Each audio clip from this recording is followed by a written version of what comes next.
to have? No. What the FDA says is, or any other regulatory authority says is, if they have a warning letter, you are not supposed to sell drug products made with that particular API into their market. US FDA does not stop you from using Novacap or any other company material in non-US market. I appreciate that, but I would imagine the US market is absolutely huge, particularly for some of these products, and yes, but then, relative to most other geographies, to be quite frank. And also, how can you control,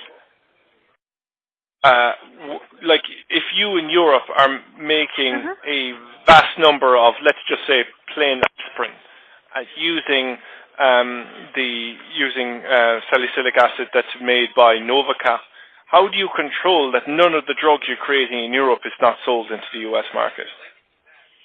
There is a kind of, very strict control in place into supply chain.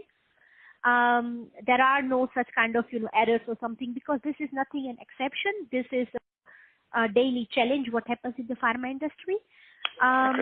So controlled supply chain is one answer to that. And the second thing is that you are never single source. Yeah, because we are speaking of kind of the multi-billion brands here and also of large volume products here. So single source position is absolutely rare.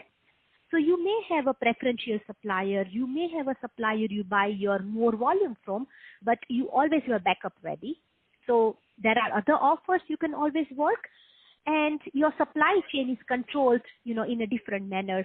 Say you have, all your production is completely, controlled via inventory management, how you produce, your batch manufacturing records, and so on and so forth.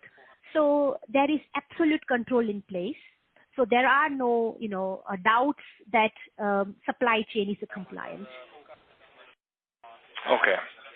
Only what it adds is a complexity, that's it. And complexity in the sense that, in past time, you would just buy, say, 1,000 tons from supplier X and produce tablets and supply to whole world.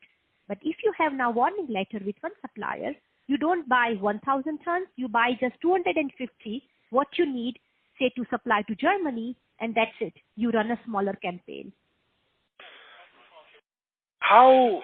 Because these warning letters have been circulating for these facilities for a number of years, but when I look at their financials, I can't see any impact or limited impact from these constraints. So one would lead me to believe that it really has had no effect on their business whatsoever. Absolutely. And if you really see that they have, Novacap as a group, I think this is the beauty of this group. If you really see the history, how they have organized and how they were acquired before. They have changed hands as a holding company number of times.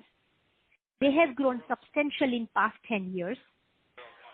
And also they have managed to have more and more new things added into their portfolio, flagship brands and all.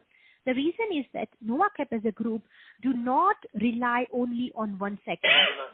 Since it is a big group, so if a pharma is not doing good, they have other ones. And again, in this unpredictable regulatory environment, US FDA warning letter is not the end of the story.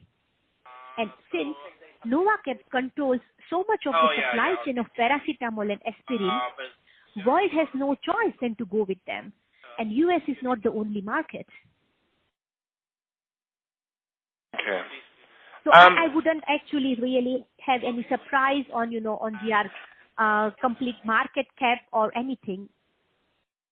It's just a part of the story, US FDA warning letter, but the show must go on. Cool. You said then that aspirin prices basically have gone up by about 40%. Again, just in terms of timeline, how much of that, how long has it been, and then how much of that have you seen this year? So it all started gradually last year, and since the supply chain cannot absorb everything all at once, so you gradually see the price increase. But again, what noticing here is, that it tends to get also normalized. The world cannot absorb 40% price increase in aspirin, yeah. So if it is today high, it is going to be down the line, stabilized the way it was. Once the EHS constraints are solved, maybe next 2 to 3 years' time, once the companies who need to invest have invested properly in EHS. And also currently the price increase as one of the reason is that the companies